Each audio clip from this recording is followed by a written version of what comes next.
Okay, I think we're back online now. Apologies, everybody. We were online. We did tech check about 30 minutes before, but tech gremlins. But I think we're good to go. And thank you to our tech team behind us.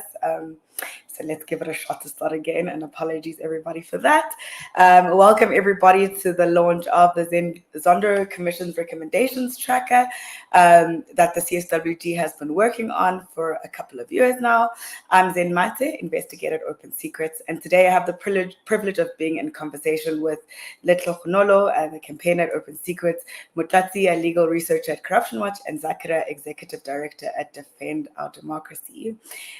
Just for a little bit of context for everybody joining us today on what our discussion is about, for those that don't know, the Civil Society Working Group on State Capture was established in November 2018 and is a coalition of more than 20 civil society organizations united in their stance against the looting of public funds and committed to promoting the interests of the public.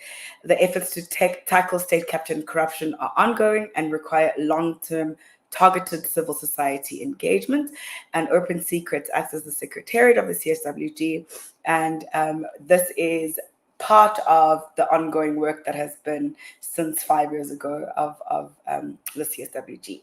Just to give an introduction to our panel, Letlhogonolo is a campaigner at Open Secrets. She holds an MA in politics and a BA honors in politics and international relations from the University of Johannesburg. And she has a keen interest in human rights, democracy, and governance. Before joining Open Secrets, she was an electoral systems researcher at My Vote Counts. Motlatsi is a legal researcher at Corruption Watch who holds a law degree and has over 7 years of experience in the CSO sector. Corruption Watch is an organization focused on countering corruption in South Africa. Motlatsi has previously worked at CASAC and the Women and Democracy Initiative at the Dula Omar Institute at UWC. Over the course of her career, she has dedicated herself to the fight for democratization, human rights, and good governance in South Africa. In this regard, she has previously served as the chairperson of the Budget Justice Coalition and currently serves as the chairperson of the board of Center for Women and Children. Zaakirah serves as the executive director at Defend Our Democracy movement. Defend Our Democracy focuses on tackling state capture and corruption, advocating for electoral integrity and reform, and enhancing public participation in democracy. Zaakirah previously worked as a program manager at the Ahmed Kathar Foundation and Strengthening Democracy Program. Prior to this, she served as the communications officer at Kathar Foundation, and during this time, she edited a book looking at struggle veteran and former political prisoner Ahmed Kathar's 300 Steps to Robben Island, with guests from around the world. Zaakirah studied communications science through UNISA, was a Caxton Media School candidate, and worked as a community journalist and sub-editor at the Rising Sun newspaper in Lenasia for several years. So thank you to all our panelists and esteemed panelists at that. We're here to launch the Zondo Recommendations Tracker. I think, especially in light of time, we can kick off with our questions. I think, Zaakirah, if I can begin with you. I think, in what ways has corruption affected human rights? We've often heard, that's the question, I think we've often heard that state capture and corruption is a victimless crime. And I think through the work of civil society and more broadly, we know that that is absolutely not the case. And I mean, if I can kick off with you to speak to that aspect. Thanks so much for that, Zen. So I was looking at the Bill of Rights that's contained in our Constitution, just to give a bit of context to the question itself. And it starts off with the core, the core Bill of Right being centered on equality for everyone, because that's really the basis of our Constitution.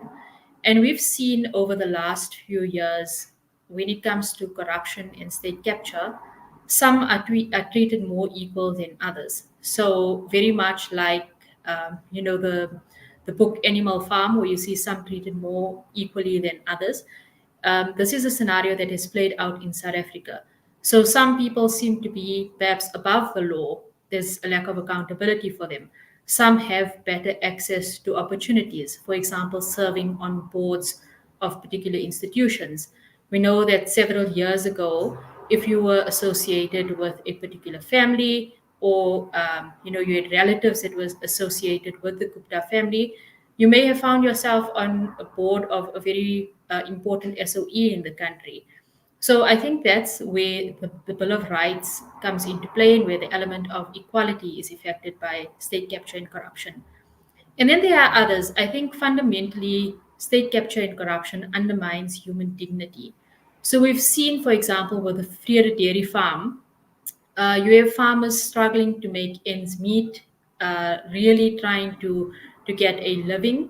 But as this particular project is undermined through processes that are questionable, their very dignity, their ability to earn a living, to live a dignified life, to be respectable members of society, comes under impact. Then you have the right to life. And this one is so important for whistleblowers. We know Papita Diokar and Zenzele Sitole more recently were killed. They pull into their driveway, there's a whole number of bullets fired into their cars. So that's where the right to life in our country is impacted. Freedom and security of the person during the height of state capture in South Africa. In those earlier years, people were genuinely scared. They were scared about people accessing their phones for information. They were scared that they were being followed from place to place, for example. And that's how some of the core rights are impacted. Similarly, with freedom of expression, freedom of association, freedom of assembly, picketing, and petition. We take the example of a number of journalists that have reported on the issue of state capture and corruption, how they've been publicly vilified for their work. People who have come out strongly against particular politicians who have been implicated in corruption, how they have been vilified. Some people will be called spies, others will be called agents of white monopoly capital, for example, and those all impact the rights of individuals. But then there's the important element, on the from the 3rd to the 10th of December this year, we'll be marking Anti-Corruption Week, because International Anti-Corruption Day is on the 9th of December. And immediately after that, the 10th of December, is International Human Rights Day. And I think it's quite symbolic that these 2 days flow immediately one after the other. Because if you look at what are the core elements of people's lives that are impacted by corruption, it's really the Bill of Rights highlights healthcare, food, water, and social security. And in our country, we've had at Tembisa Hospital, where Babita Deokaran blew the whistle, skinny jeans being procured for thousands of rands. That's listed in one of the reports. But Tembisa Hospital, or the broader Gauteng health system, is it able to give proper health care to people? And the answer is that it isn't.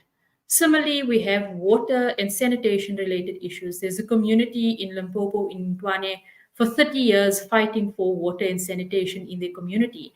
And they suspect that there's been, questionable tenders around water deals in their community. And in the process, people still don't have running water and access to sanitation. And that's how corruption impacts the lived reality of people. And then there are others. I'm not going to go through the full Bill of Rights, but access to information is an important one. We know, when politicians, when big corporates try to cover up corruption in this country, they want to block access to information. They want people to not see the records, all of the transactions that may have taken place. And there's a great deal of secrecy that prevails. And that's how that particular right of South Africans is impacted. And then finally, South Africans have the right to language, to culture, to diversity, and I think to racial equality in the country. And we've seen with Bell Pottinger and the Guptas, for example, how that very element is targeted, where the fragile nature of South African society when it comes to dealing with issues of race and inequality is latched onto and is abused for nefarious purposes. And in a nutshell, I think, if you just look at the Bill of Rights, that's more or less how corruption impacts it. Finally, not necessarily linked to the Bill of Rights, is the element of the people shall govern, which is the underpinning element of our democracy. And when this state capture that takes place, it's no longer the people that are governing. It's corporate entities, it's corrupt politicians, it's elite business interests.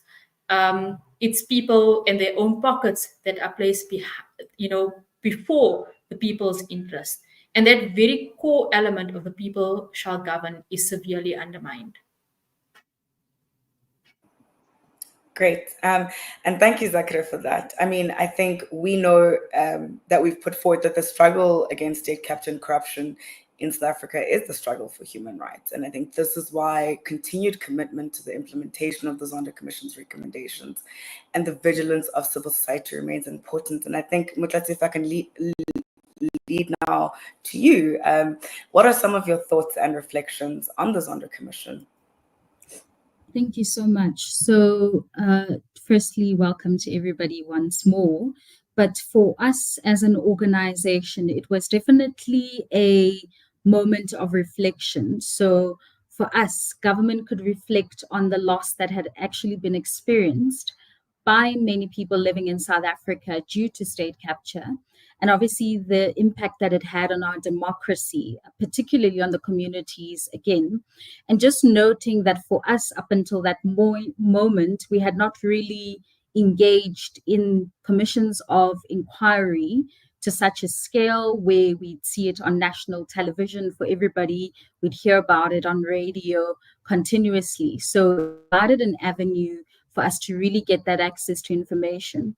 And then secondly, there was, leadership and accountability. So there was a bit of discourse created and a greater understanding of how state capture had actually manifested itself due to corruption and obviously the gaps in our systems. So with that, media had actually played a very important role in terms of bringing information to the forefront. And then, of course, whistleblowers had put themselves forward for the greater good, even under the most strenuous and dire circumstances for themselves as individuals. And then thirdly, there were obviously governance gaps.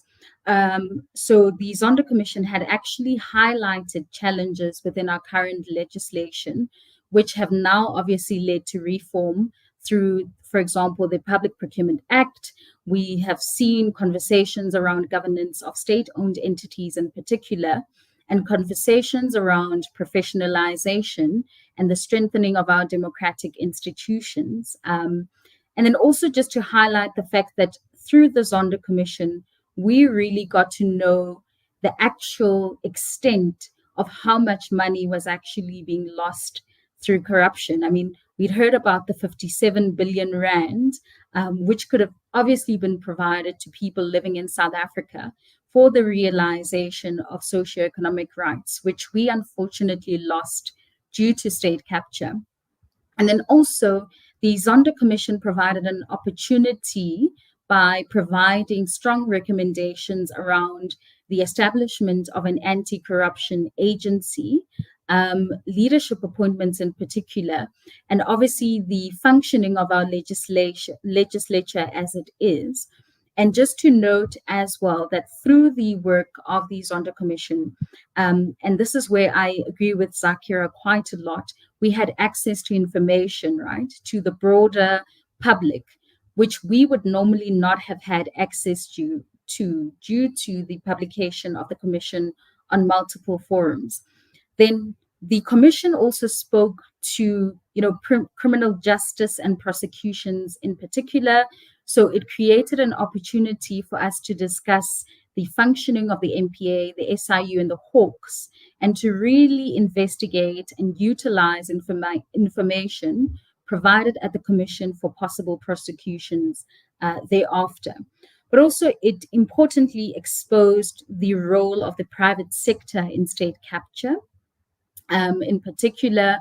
And obviously it provided an avenue for us as civil society actors to really amplify the recommendations that were made by the Commission itself and take those forward in a meaningful way. And then lastly, it provided an opportunity again to really speak about whistleblower protection and what we as Corruption Watch are deeming as incentivized whistleblowing, which a lot of civil society organizations and role players have actually come forward and agreed that incentivized whistleblowing would be the correct way forward in terms of our legislative amendments. But also, it, of course, highlighted the need for greater protection because it showed the gaps in the Protected Disclosures Act, for example, when it comes to protecting whistleblowers.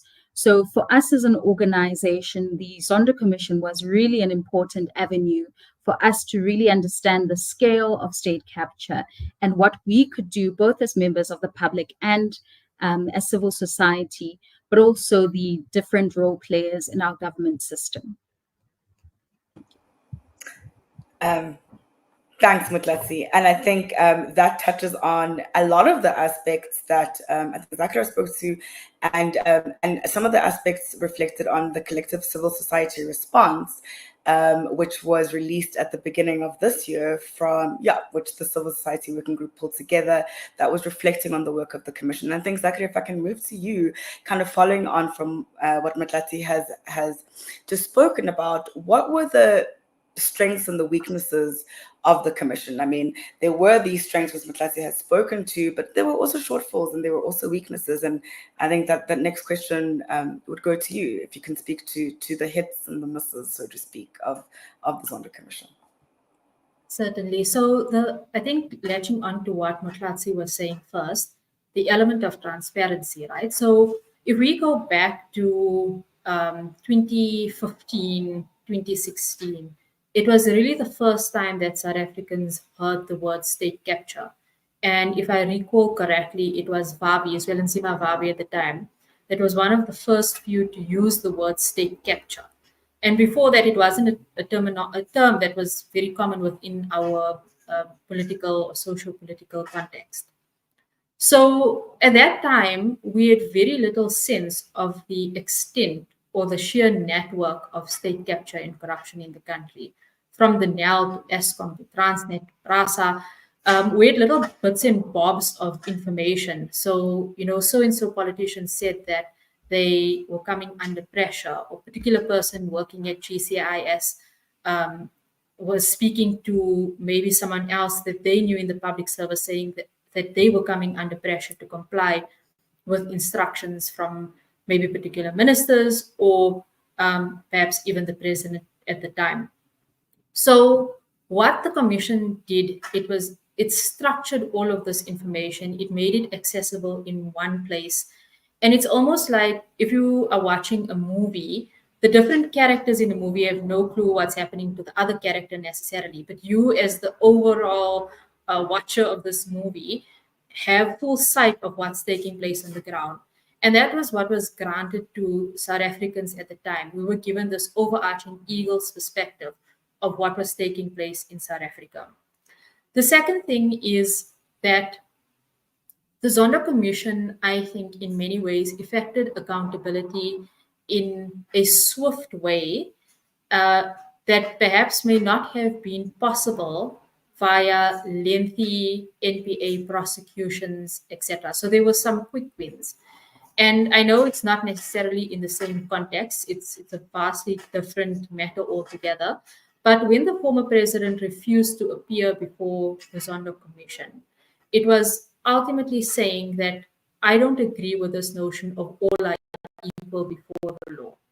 And the swiftness of accountability, the imprisonment of the former president, even if it was for a very short duration, was an indication to South Africans that even those who are in high office are not going to be let off the hook simply as is. There is going to be accountability. And accountability doesn't just apply to a poor person who may have stolen a loaf of bread from somewhere, but it applies as well to the president of the country who wanted to flout, being accountable to the Zondo Commission itself. The third thing is that it affirmed what whistleblowers were saying and what people in particular positions in government were saying about what they were facing. So this was not just some wild conspiracy that was being put forward. There was actual tangible evidence backing up some of the claims. There were witnesses that came forward. There were structured ways in which this evidence was collected. And that leads to the fourth point, which is that it was in some ways cathartic for the victims of state capture.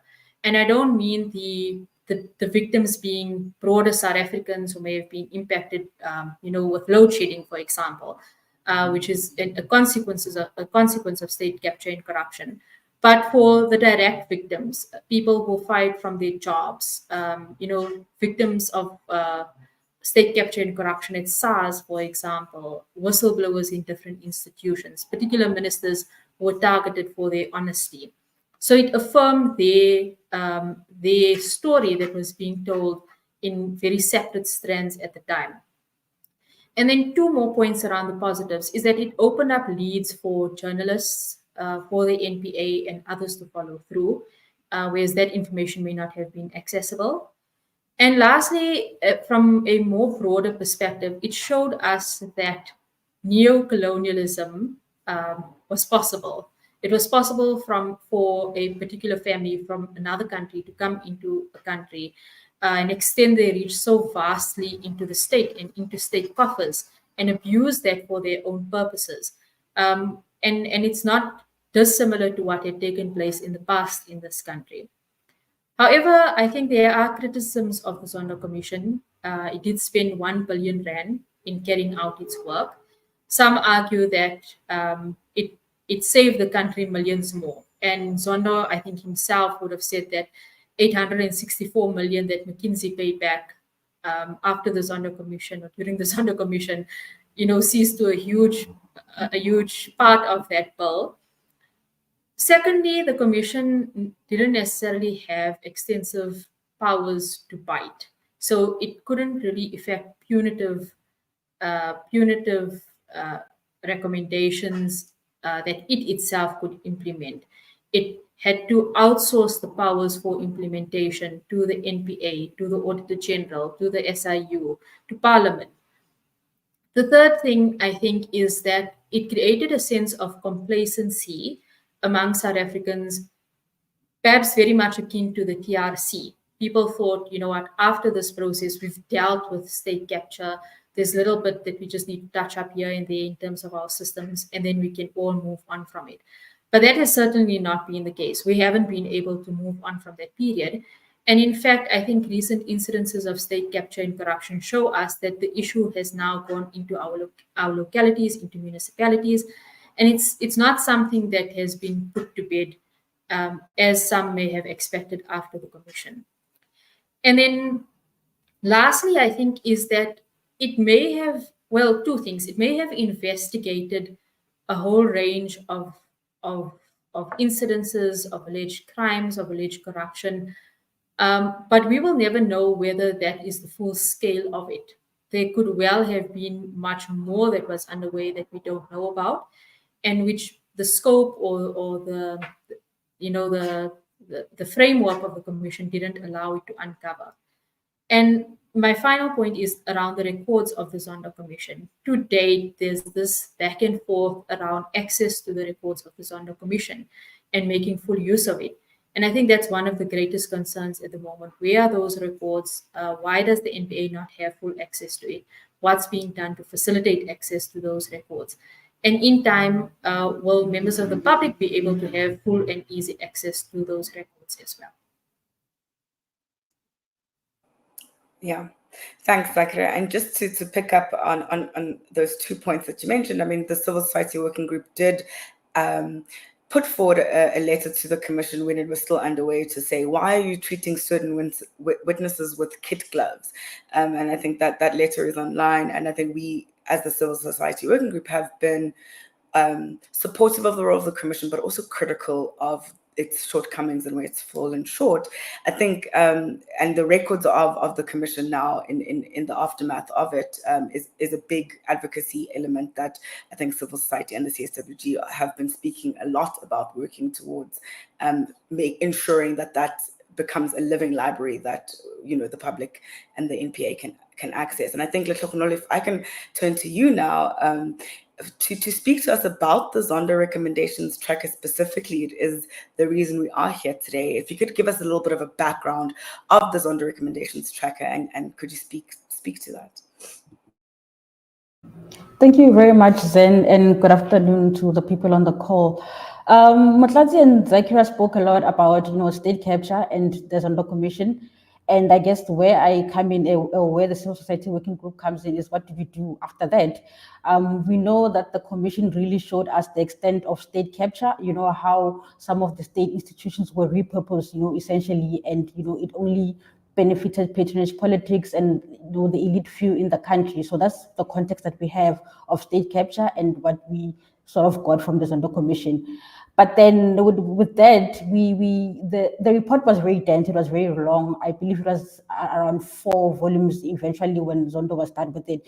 So it's quite difficult to get around to really know what happened and follow. So I guess in developing the tracker, we really tried to simplify the information that was from the report, to simplify it for the public, to simplify it for civil society as well, to be able to follow. What we also tried to do in the tracker is to sort of put the recommendations around key thematic areas that are easy to follow. We know ultimately what the commission was saying is that there needs to be, in some instances, there need to be investigations, there needs to be prosecutions, and in some instances, there were institutional reforms that needed to be made, in like institutions that Zaakirah was speaking about, state-owned, there were some malpractices there, so those were the reforms. And there was also reforms around legislation, let's change how we elect the presidents, for example, let's change, the public procurement bill. And so those were thematic areas, essentially, of the recommendations. So what the tracker tries to do is to sort of put those 350 recommendations into those thematic areas. But I guess most importantly as well, the tracker was trying to address, access to information. Some of the speakers were speaking about it a lot, to say that we do not exactly know what the state is doing about, these recommendations. We don't know how they're implementing these recommendations. So I think the tracker comes in there to allow civil society and people to be able to track and see how they are being implemented, who's doing what. So I think it's just an access to information concern as well in the development of the tracker. So, and another point, I guess, is, essentially explaining what does the tracker do. So we actually look at who is responsible for what recommendations. For example, the institution that was tasked with, implementing the recommendations. So we really assess to what extent has that institution, implemented that recommendation, and as well as, how, to what extent has that institution addressed its obligation by the commission, to address state capture essentially. And I guess another thing that the tracker does as well is to try and put pressure on those accountable, because it lists who's supposed to do what. So that institution, for example, parliament, the presidency, and so forth. So it puts pressure on them to be able to, execute what they're supposed to do, and the public can see and they can track. And lastly, the tracker also, helps us as civil society, because as civil society, we sort of monitor different aspects of the work around state capture. So we are able to, have full eyes on the tracker. People are looking at different areas, but ultimately we are able to systematically monitor the entire process. Just quickly also to add on this question, maybe to speak about who can use the tracker. So civil society and activists can use the tracker to inform their advocacy, which sort of recommendations to push for, to know what's been happening there. And I guess most importantly, the whistleblowers can also keep up to date with how recommendations have been implemented, and also to see, the kind of information that they gave. That's what was speaking about, incentives to whistleblowers. So they were able to see that this is the information that we've given. This is how much it has gone, in addressing state capture and, blowing the whistle on some of the corruption that happened. And I guess lastly, maybe as well as journalists can follow the work of the state capture from the tracker. So that's the context of the tracker.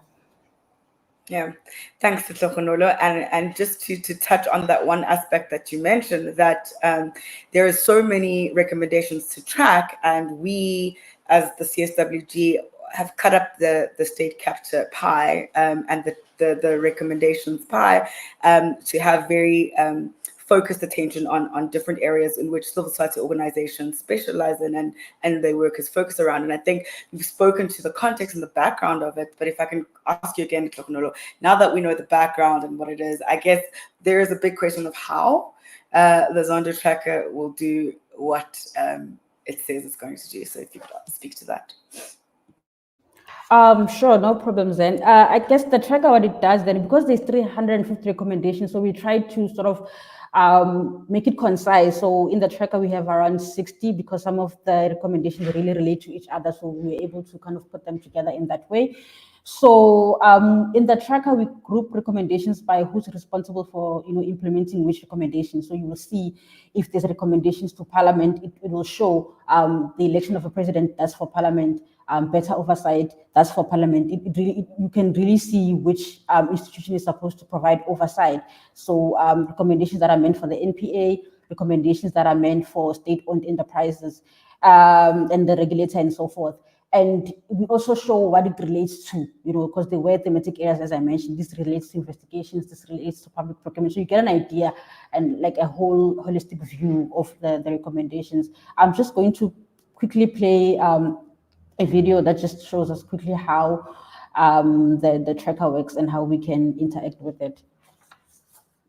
Welcome to the Zondo Recommendations Tracker, a powerful tool developed by the Civil Society Working Group on State Capture to hold our government accountable.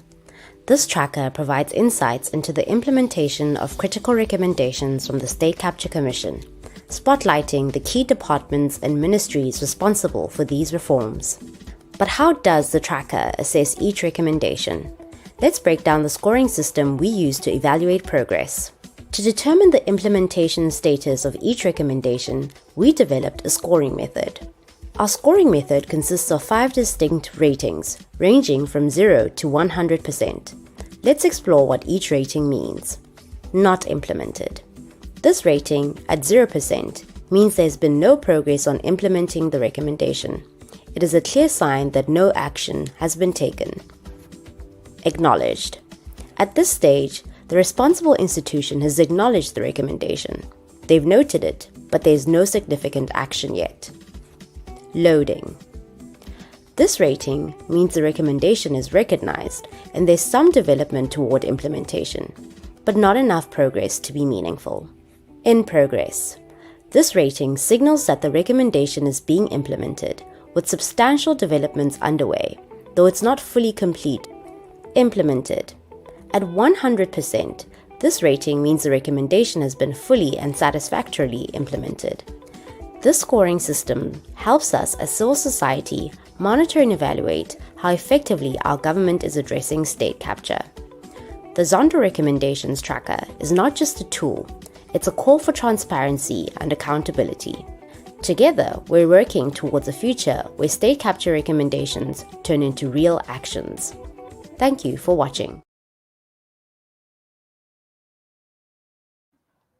Thank you so much, Mamelo. If you could just put up the first page of the recommendation.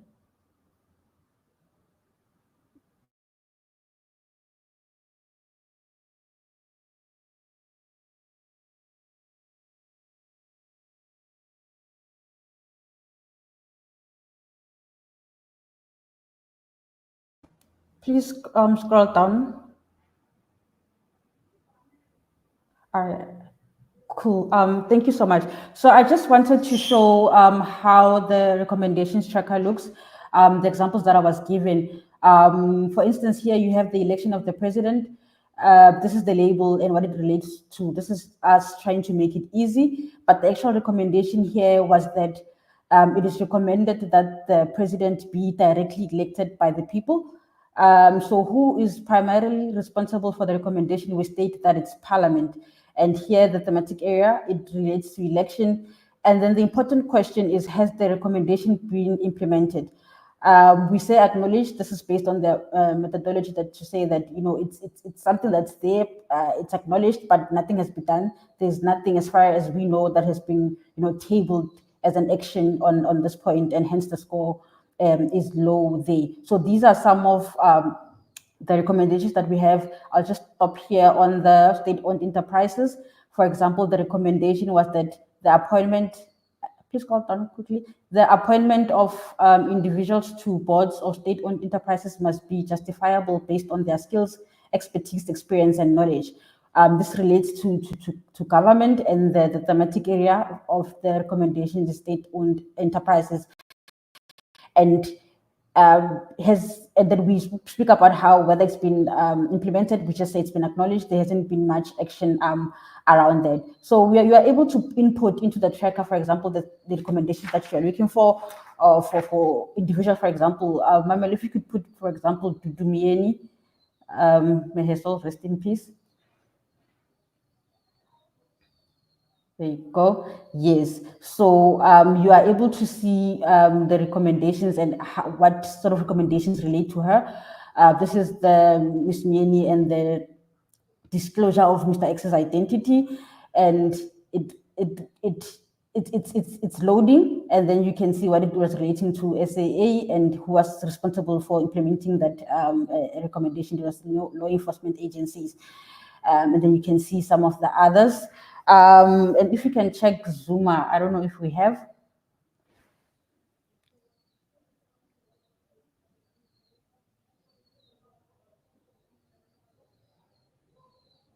Okay. Yes, also relating to Mr. X's investigations. And then who's responsible for this recommendation is law enforcement agencies. It relates to state-owned enterprises, particularly the SAA. Relates to who? Mr. X. And then has the recommendation been implemented? We have loading. So that's pretty much how the recommendations tracker works. So obviously we'll keep updating it, especially here to say whether it's been implemented, it's been loading, and what's happening, and just try to make it as current as possible. Thank you so much, and I think I'll stop there. Yeah. Perfect. Thank you, Letlhogonolo. And that it was great to get that overview. And as you mentioned, it's a living tool that will continue to be updated as progress is made or progress is not made. But we're here as civil society. We're watching. This is the what happens next. I think that was a big question following the Zondo Commission and in a new parliament now, we're watching and tracking the implementation of these. We have a short-termist kind of memory in the country. We forget what happened yesterday, and never mind what happened a year or two ago. And civil society is here to say, after the fact, we continue to put pressure and tracking the recommendations. I think, Motlatsi, if I can move next to you, with this tool now in effect, and as Letlhogonolo had mentioned, and Mamelo and Letlhogonolo took us through the tracker and has mentioned that it's going to continue to be updated. I think there is a question of the involvement of civil society and its tracking of the Zondo Commission. Do you think civil society reacted well to state capture and the recommendations? And do you believe that the response has been sufficient from civil society? Thank you so much, Zen. Just to note that I do really think that civil society's contributions to the Zondo Commission have been quite sufficient. In fact, I'll speak to some of the things that happened both during the commission and after the commission. So firstly, during the commission, we as civil society organizations, of course, had been following on the work of the commission closely before its inception.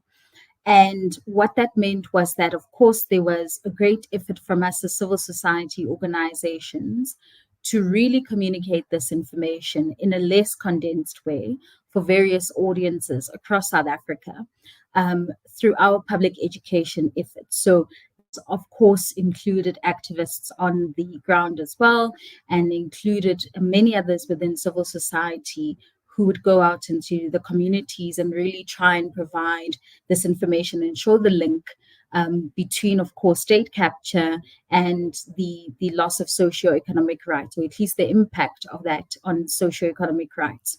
So we as Corruption Watch had actually created the Zondo Unpacked podcast series, where we'd actually speak to thematic areas. My colleague Valencia Talani was actually quite involved in that. And so she had been giving an overview in the podcast around the work of the commission in particular. And so just to note that that's still something that's quite available on our website as well. So even after the fact, you could engage around what happened in the commission itself. What were the thematic areas that came across? And then just to note that we as Corruption Watch also have a Procurement Watch tool. So one of the many of the recommendations that came out from the Zondo Commission as well related to challenges in the procurement processes and systems in South Africa. So we, as various civil society organizations, engaged on that through the Public Procurement Act kind of submissions that we had made both in 2023, 2020, and even now in 2024. But we as an organization had actually been involved by creating the Procurement Watch tool, which actually looks at the deviations and expansions within procurement in South Africa in particular, and highlights some concerns that we have around procurement. So that's some of the work that was done before. And also just to note that the civil society working group was quite instrumental, because we, as the various civil society organizations, came together and really tried to address the concerns that were highlighted by the Commission itself and some of the recommendations as well. So that showed the impact of collaborating with each other and making use of the resources that we had to actually call members of the public together to speak about their lived experiences. So a couple of years ago, for example, we had the People's Hearing, where members of the public came forward and spoke about their experiences relating to state and its impact on them. But just to speak about what happened after the commission was that, of course, there's been some public dissatisfaction that we've heard around the delays in executions in particular, and the implementation of some of the recommendations. So it's been our duty as civil society organizations to really follow up on that. And I think that, through today's launch of the tracker, that's also another way that we can keep our eye out on those recommendations and see what we can do going forward after the work of the Commission. And then also, as I've noted, the work of the CSWG was quite instrumental. Ourselves as Corruption Watch, the ISS, and many others then made submissions on what had come out of the Zondo Commission itself. Ours spoke largely to senior leadership appointments in particular. But I know that even with the CSWG, we'd put together, 2 submissions around the work of the Zondo Commission, and where we thought there was low-hanging fruit that could be dealt with, particularly around legislative reform, around ensuring that the people that are appointed are actually the right people in positions of power. And so we as civil society have been advocating, obviously, for the wrongdoers to be held accountable. And so we've been engaging with, the NPA and others around this through multiple forums, of course.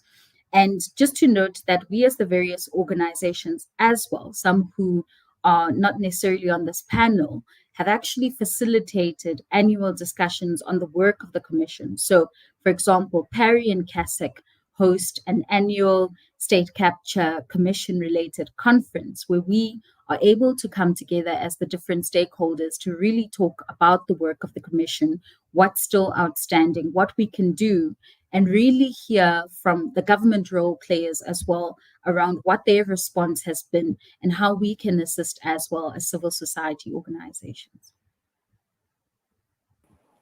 Thank you, Motlatsi, for that. And absolutely, just mindful of time, our colleagues in civil society more broadly, it's a big job to do to watch state capture and corruption and to keep putting pressure there. And I don't think it would be possible, as you've mentioned, without all our colleagues in civil society coming together in a coalition like this to do what the CSWG is doing. And the CASIC and Parry conference, Motlatsi, which you've spoken to, is happening, this year's one is happening at next week, Friday, if I'm not mistaken, or the 15th of November. And I think civil society will be there again to be speaking to these issues. I think, Motlatsi, Letlhogonolo, and Zaakirah, if I can ask you, which key recommendations have you been monitoring and how have you been keeping track of them? I think, Zaakirah, if we can kick off with you. Sure. So in very much the same vein that Motlatsi was highlighting, I think it's the element of electoral reform. And here we have been working with other organizations, so KSEC, AUTA, the Zaakirah Foundation, and a whole range of others.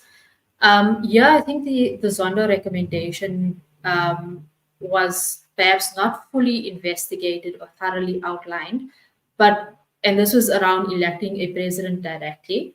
I think it spoke more to the essence of what is required around direct accountability, rather than just directly electing the president, because there's the broader element of parliamentary accountability or accountability of members of parliaments directly back to their constituency. So there's currently the Electoral Amendment Act that has gone through, and that particular act indicates that for 2029, there now needs to be an exploration of our electoral system and what system best equips the country to deal with this issue of accountability, while taking into consideration all of the constitutional elements, like representativity, proportionality, etc. So that's one area of work. The second area of work Motlatsi has spoken to as well, which is the accountability of people who are implicated in the Zondo Commission. And I'm really pleased, Letlhogonolo, that the tracker allows us to search name by name individuals and see how they need to be held accountable. And I think that's fantastic work by the Civil Society Working Group and Open Secrets to pull that together. So when it comes to accountability of people, one, I think, are the arrests. And there's recommendations for investigation, prosecution, and arrest of a range of individuals there. And that's something we want to keep a closer eye on. And secondly, it's the element of institutional accountability. So one is accountability for the institution itself, but institutional accountability over individuals. So the recommendations say, for example, that the Legal Practice Council needs to hold so-and-so accountable for, or SAICA needs to look at accountability for a particular individual that may be associated with him. And I think those are the institutions that we need to hold accountable for exercising accountability over particular individuals that may be associated with him, or in some way linked to them. I'm quite pleased, for instance, that the TNA breakfast sessions are now going to be investigated by the SIU. And I think that's one of the positive developments over the last few days. The issue of public service reform as a kind of institutional element that needs to be looked at is important. And I think they're commending the work of both Vadi and the New South Institute for looking at particular bills that are currently before Parliament and the NCOP, and seeing how best to ensure that those bills capture the essence of public service accountability, insulation from political interference, and how that can be taken forward by civil society more collectively. Importantly is the element of whistleblower legislation. And the Zondo Commission was very clear about the need to protect whistleblowers, to improve current legislation, and to look at additional elements like incentivizing whistleblowers. And I know active citizens movements and other organizations have been trying for the last year, both in terms of putting forward policy ideas or policy proposals in this regard, but also to get feedback from those in government dealing with this issue. And I don't think that information has been very forthcoming. So that's another area that we'd be looking closely at. And then, in the last 2 to 3 months, there's been two issues that have come up. One is around judicial appointments. So how members of parliament appoint members of the judiciary.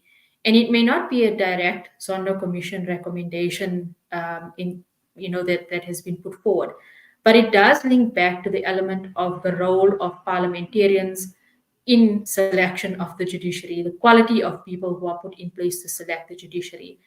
And very similarly, it's the appointment processes for key state institutions like the NPA. We know that the head of the NPA's term is coming to an end very soon. And that's going to be something that's going to be flagged again, because the processes for appointment have not been institutionalized in any way. So the transparency that you may have under one particular president making an appointment is not necessarily binding on the next president that may come in. So I think those are the elements that we will be looking at over the next period. Yeah, great. Thanks, Zaakirah. And Motlatsi, if I can move on to you on that same question. Thank Thank you so much, Zen. And just to add on to what Zaakirah has said, we are also very much continuing our work around really looking into leadership appointments. So, as Corruption Watch, what we've done over several years now is really interrogate, the appointment and, of course, the dismissal of those in leadership positions in particular. And our focus has been both, around senior leadership in the criminal justice sector, but also leadership appointments more broadly in Chapter 9 institutions and other related institutions. So we're going to be continuing with that work in particular. And just to note that currently as an organization, we are litigating against the CG in particular around appointments that have been made there for commissioners. And in our view, of course, more generally around, leadership appointments is that we need more transparency and accountability. We need to have the right people in those positions. But also just noting that we've also recently litigated on the Judge Hlophe Meta, sorry. And so that's something that we've also kept our eyes out on. And as you can see, there's quite a lot of work that has happened across the board with the various civil society organizations here. And then to obviously note the fact, on the more judicial appointments and or leadership appointments, there is something that we are quite focused on, and that is around the public participation element in particular. So we as members of the public are meant to engage adequately and meaningfully in these public participation processes when appointment processes are underway. And so we are going to keep on advocating for more public discussion around that and participation in particular. And then just to also note, as part of our work, of course, our advocacy will continue around the more coalition-related work. So again, participating in the CSWG in particular, we are going to be continuing our engagements, of course, with NACAC around some of these issues as well, and seeing that as an avenue to really engage around some of the recommendations that have been made. And also just to note that we have engaged and are still engaging actually on the Public Procurement Act. We still are very much interrogating the Act, noting some of the transparency and accountability mechanisms that we think can be strengthened in particular. And of course, talking about professionalization and so forth in public procurement.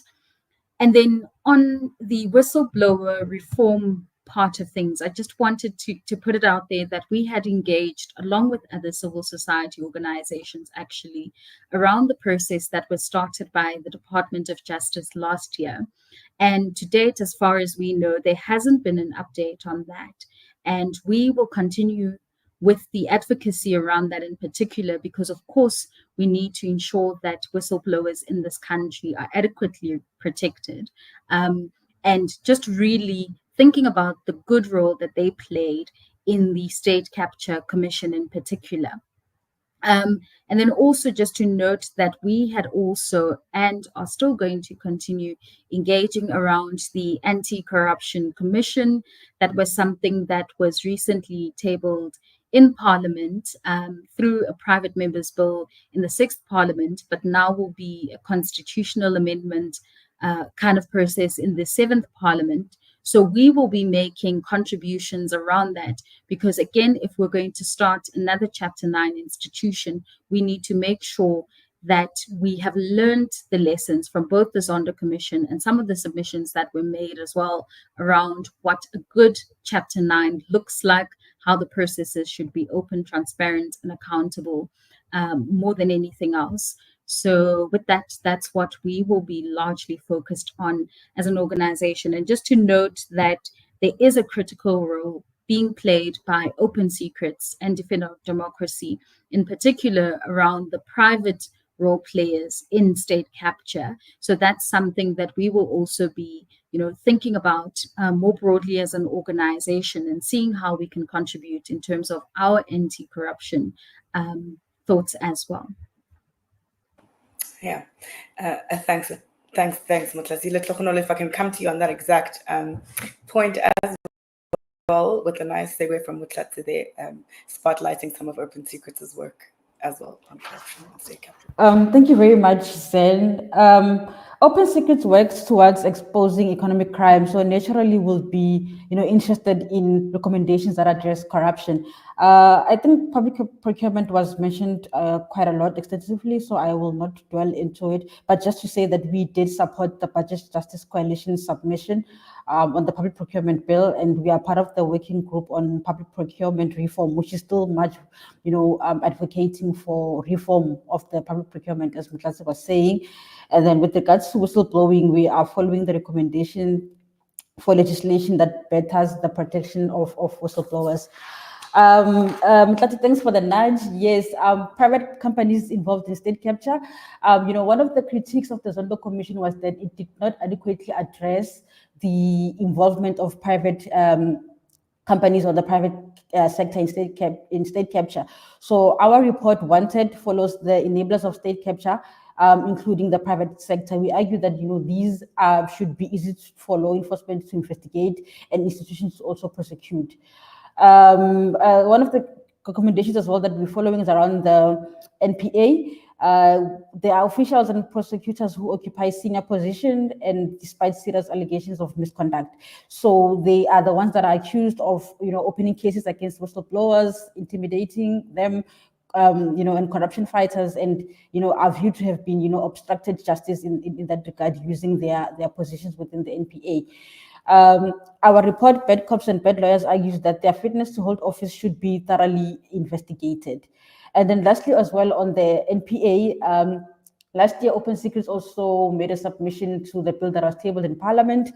Some of some of the things that came out of the bill was the establishment of the directorate, investigating directorate, and our submission was focusing on that, where we spoke about, understanding more broadly its mandate, its scope, and most importantly, its independence and financial independence. So those are some of the things that we made in our submission and critique. So those are some of the key recommendations that we are following as Open Secrets and more broadly as civil society working group. Yeah, thanks, Letlhogonolo, for that. And I'll move on to two questions, and then we'll take one or two questions from the audience before going back to our panel for closing remarks. Zaakirah, if I can come to you and ask you what some of your thoughts are on the weaknesses of the commission, and what can be drawn from the lessons of that and the strengths and the weaknesses, and I think just next steps. Where to now? Here's the tracker. Civil society and civil society working group more broadly has been watching the commission, has been putting pressure even after the math of the commission. And there's a big question to what happens next after this. So from the commission, both strengths and weaknesses, I think the core lesson that we can draw from this is that we shouldn't take democracy for granted. We kept our eye off the ball, and that resulted in our democracy almost being stolen from under our noses. And the kind of public participation work around oversight of budgets at every level, whether it's a community road that's being built or bridge over a river that's being built, whether it's SOEs, who's getting the tenders, how are they getting the tenders, how are members of parliament being selected by political parties, who is on their candidates list, do they have people on their candidates list that are implicated in the Zondo Commission? All of those are things that we have to consistently keep a watch on. Zen, you mentioned earlier that we need to watch where progress is being made, and the tracker shows us how progress may be made, or how progress is being made on certain of these recommendations. But perhaps what we also need to look out for is how progress is being eroded. So when you have someone like Brian Molefe, and I went through, earlier today, the recommendations just to go through the names that were highlighted. On a whole number of occasions, Brian Molefe the recommendations are clear that he needs to be investigated for potential future prosecution. And Brian Molefe today sits in Parliament and is conducting supposedly oversight work over ESCOM in the portfolio committee. And that's an erosion of progress that's being made. And we need to ask ourselves why. Why is someone like Brian Molefe gaining new currency? Why is there no further investigation, no further prosecution? And hopefully the tracker can help us in that regard. The second thing that we need to look at is the role of business, right? So business played a significant role in enabling state capture and corruption in this country, both in terms of profit margins, but business extending beyond just those who were conducting business with the state, but other enablers like the consultants, those within the professional class that somehow also benefited from this, but very slyly have gotten away from accountability and operate in this country or other parts of the world as if nothing happened. And the glossing over of their role is something that we consistently need to ensure doesn't happen. The third lesson, I think, is the role of political parties and the need for citizenry to keep oversight over political parties themselves. So the issue of political party funding is not something we must take for granted. My Vote Counts has done phenomenal work in trying to ensure that there's transparency. But over the last period, we see active attempts to change that legislation and reduce the level of transparency that's there. And there's not enough outcry from the public around this. And that's something that I think we need to look at. And an emerging trend that we're beginning to pick up in relation to the political issues is the new sort of nexus between organized crime and political players in this country. And that's something we need to be absolutely cautious about because it's the next step towards deepened state capture and corruption is when you go towards a kind of mafia system where the politicians who are corrupt find common cause with ordinary criminals, your mafias, your extortionists in communities. And that's something we need to keep an eye out in future. And then lastly, I think is for civil society. The lessons that we draw from this is that we need to work collectively to put forward our views. There's power in collective efforts. And secondly is that we need to reach beyond the base of people that we ordinarily speak to. We have to engage the public around ongoing forms of state capture and corruption. We need to be able to we were able to connect the dots before. The question is, are we able to connect the dots now? What we're picking up is a state capture fight back that's beginning to emerge, a conglomeration once again of the accused trying to find common cause with each other. Can we connect the dots for the public? And we're hoping that Anti-Corruption Week, which is coming up in December, can begin to shine the spotlight on that issue. Thanks. Yeah.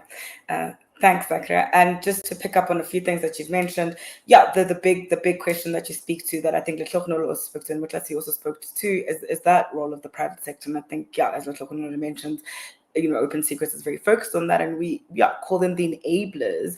And that is to essentially say that the private sector often portrays itself as a victim of state capture and corruption. And we say that you not only are not a victim of state capture and corruption, you have enabled state capture and corruption, as in you are the key tools through which, if you had put a block, this would not have happened. And that's when we're talking about the banks, the consultants. If you're talking about moving money, money moves from bank to bank. And that exactly, when you're talking about a pipeline and a sophisticated network, the private sector is instrumental in that and not only allows it or is a victim of it, but enables it. I think, Letlhogonolo, if we can move to you before we go to 2 questions from the audience and then final remarks from the panel. In what ways can the public and civil society advance the work of the Commission? And what are some of the next steps in that? Thank you very much, Zen. I think Motlatsi and Zaakirah were also already touching on these issues already, but I guess the first one could be through advocacy, following up and writing to institutions that are tasked with implementing these recommendations. I think we need to speak to them and find out, what their implementation plan is and how far that is going. And I think these institutions, for example, could be the presidency and it can also be, the parliament as well.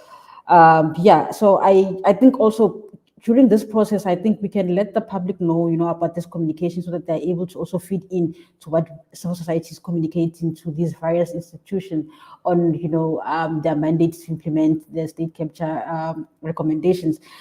This is also something that the CSWG is considering doing as well, following up with some of these institutions. And I guess what we could also do is workshops and people's hearing. In 2019, Open Secrets put together a people's hearing on state capture. It explored how state capture impacted the lives of people, and we had communities, giving testimony of how issues such as the collapse of PRASA affected their lives, the commute to work, and also how people lost their job at Optimum Coal Mine. It was important to have these communities be part of the conversation because they were able to shed light on the real cost of the social cost of state capture. It really does deepen conversation, having conversations in that format. And what we can really speak about what justice and accountability can look like, having those discussions that way.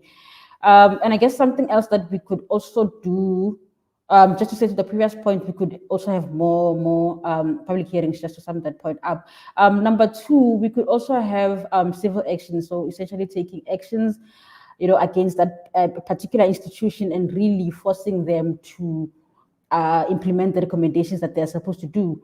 For example, through private prosecutions or simply force institutions like the Hawks or the MPA, to investigate and prosecute respectively. And I guess lastly, I would also speak about art and storytelling. As much as legal and institutional reforms are what really are essentially what is going to address state capture. But I mean, we can look at it, different ways. Uh, art has always been there. It's got a historical context in South Africa. How people in apartheid used, art to protest. So I think it's something that we can do, reimagine protesting against the impact of state capture, reimagining how we do advocacy. So people are able to express themselves through art. It's accessible and really allows people to be themselves and express, their dissatisfaction and discontent with the status quo and state capture. So I think we can use art, visual art, poetry, and music just to sort of express, the impact of state capture, not necessarily the same format that we usually have. Thanks, Zen. Thanks, Letlhogonolo, for that. Just picking up from two questions from the chat, Motlatsi, if I can bring this one to you. I don't know if it's so much a question, more so than a comment about the lack of the MPA and the Hawks to prosecute and take things forward. Could you just give a comment on that and some thoughts on that? That's come from the audience. Thank you so much, Zen. So if I'm correct, this is the comment by David around the NPA. So, I mean, for us as a civil society organization, again, what we've tried to do through our kind of work is actually engage with the NPA and others when we have received complaints from whistleblowers around some of these challenges and try and build a relationship where we are talking about what our concerns have been in the last couple of years as we've received these reports, as a starting point more broadly. But I think what it speaks to is the fact that we as civil society need to come together and engage more with the NPA around some of these concerns that we have, particularly around the persecutions and the fact that we have not fully seen some prosecutions, and we're worried about that, of course. But I also think that there is work being done that we need to keep our eye out on. So, I mean, my long answer to that is really for us to engage with the NPA a lot more. Just noting some of the concerns and dissatisfaction from members of the public in particular around those prosecutions or lack thereof. And I think, just to tie it again with the tracker itself, we can use the tracker as an advocacy tool to actually take it forward to the NPA and say, these are some of the people that have serious allegations against them in terms of state capture. What are you doing about it in particular? And engage with them on that. But also another part of it is to really advocate for better capacitation of the NPA and other criminal justice institutions as well in particular. And that means engaging around the budgetary processes and really interrogating, so how much money is actually being allocated to capacitate, these criminal justice institutions to ensure that there are more people who can take on this prosecutorial work in particular. I think that will be quite important, and we can't have the conversations around the prosecutions without dealing with the issue around capacitation. That's the answer that I can provide now more broadly around the NPA. Yeah, thank you, Motlatsi, for that. And I'm just mindful of time. And there's also a question about the fact that there's well, I guess it's more of a comment, and I think I can use that to link us to our final comments from our panel about the fact that the Zondo Commission didn't really go into looking at corruption at the local government level, and that's definitely a criticism that the CSWG and civil society more broadly has brought forward. And I think one of the key areas is also thinking about, yes, there are recommendations that the Zondo Commission puts forward, and the tracker will be tracking that. But I think as civil society, it will also be about tracking what may not have been the recommendations and misses by the opportunity, by the missed opportunities by the Zondo Commission, and to continue to put pressure around that. And I think, panel, if I can come to you for final comments, Zaakirah and Letlhogonolo and Motlatsi. I mean, we could be here the whole day speaking to this, but I think you guys have done an incredible job and speaking to this, and the tracker is available for everybody to have a look at, and the work of the CSWG and all of the organizations that are part of the CSWG are available on the website. The link has been posted in the chat. Zaakirah, if I can go to you for final comments. Sure. So 3 things. Firstly is really thanks to yourself, Zen, Letlhogonolo, and the team at Open Secrets for mobilizing us consistently, keeping us together, and also developing this tracker. The second thing is that South Africans need to sleep with their eyes wide open.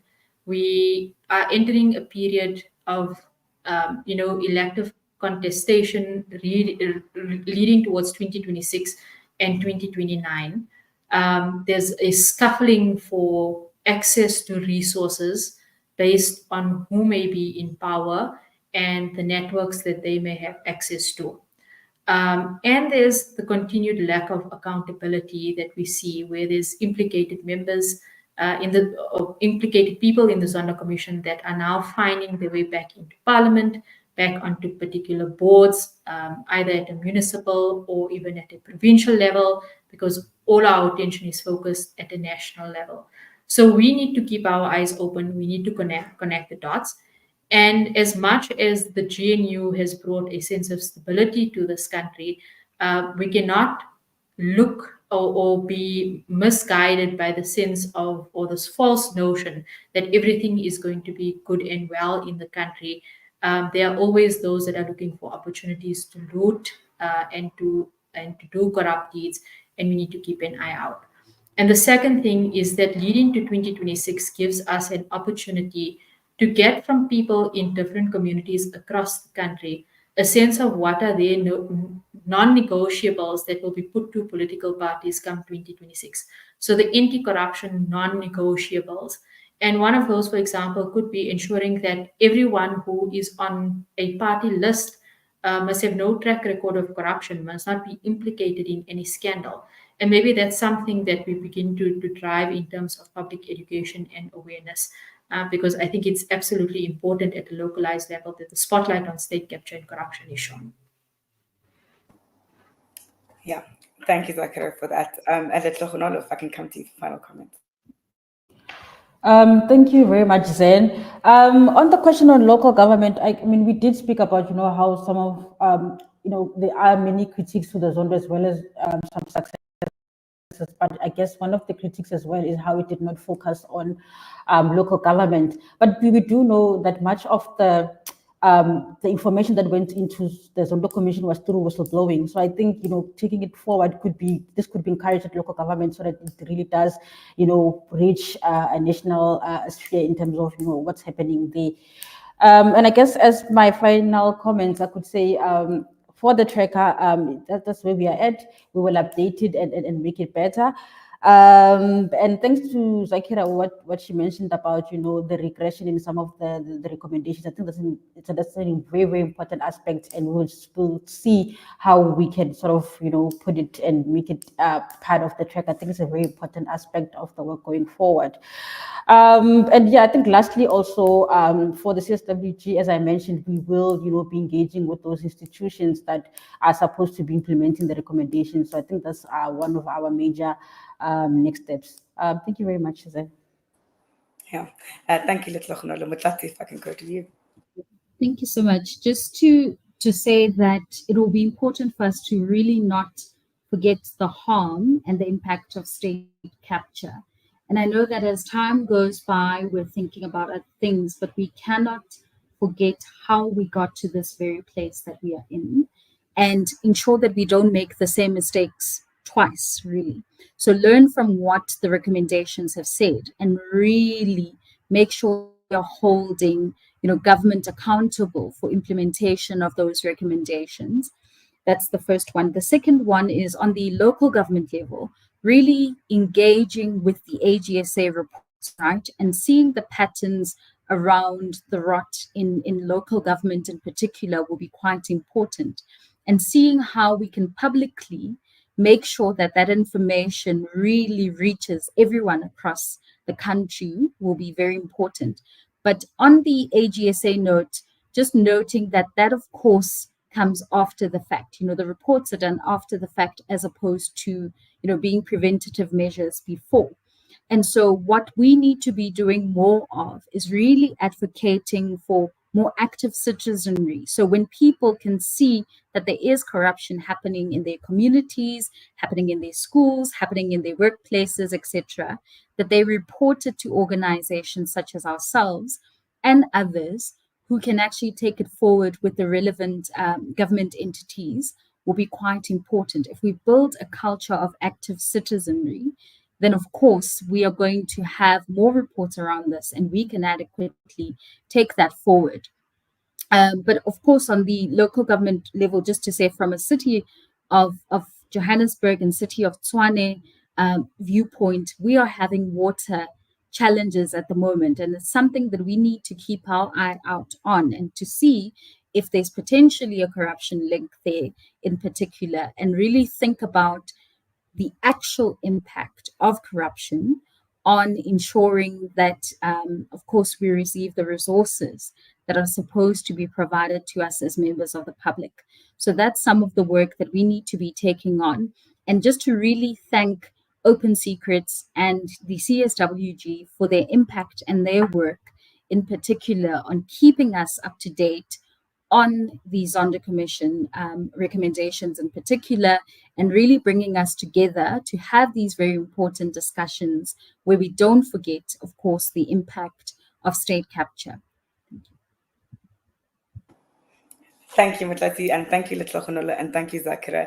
And that brings us to a close on this interesting discussion. As mentioned, we've already gone over time and we could stay here continuing to have this discussion. But yeah, I think those are such impactful and insightful thoughts and comments on the Zondo Recommendations Tracker and on the Zondo Commission and on state capture and corruption more generally from our panel members. And I think the key message here is that the Zondo Tracker recommendations tracker is live and is a living tool and will continue to be updated by the CSWG and civil society more broadly. But more importantly, civil society is saying we are still here and we have not forgotten. Thank you, everybody, for joining us.